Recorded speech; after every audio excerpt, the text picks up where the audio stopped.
అనగా 7/12/2025 సాయంత్రం SAs city service bus Ayyappa గుడి నుంచి బోసుబొమ్మ వరకు వస్తూ ఉన్నది.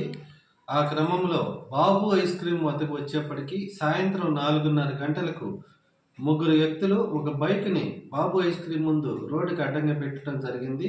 దానివల్ల సిటీ బస్సుకు అంతరాయం కలిగినందువల్ల బస్సు డ్రైవరు కండక్టర్ ఆ బైక్ని తీయమని అడిగినందువల్ల ఆ ముగ్గురు వ్యక్తులు ఈ బస్సు డ్రైవరు కండక్టర్తో వివాదం పెట్టుకుని వారి మీద దాడి చేయడం జరిగింది. దాని మీద బస్సు డ్రైవరు ఆ బైక్ తాళం తీసుకుని ముందు బోసుబొమ్మ వద్దకు రండి మాట్లాడదామని చెప్పి వెళ్ళటం జరిగింది.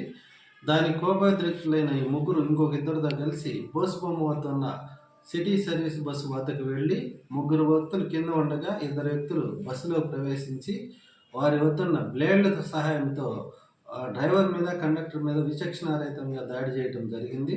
దానివల్ల గాయపడిన డ్రైవరు కండక్టర్లు ఇద్దరిని హాస్పిటల్లో ఇచ్చిన స్టేట్మెంట్ మేరకు 3 అటెంప్ట్ మర్డర్ కేసుని రిజిస్టర్ చేయడం జరిగింది. 24 గంటల్లోపు దాడిలో పాల్గొన్న 5 వ్యక్తుల్ని అరెస్ట్ చేసి కోర్టు ముందు హాజరుపరుస్తున్నాం.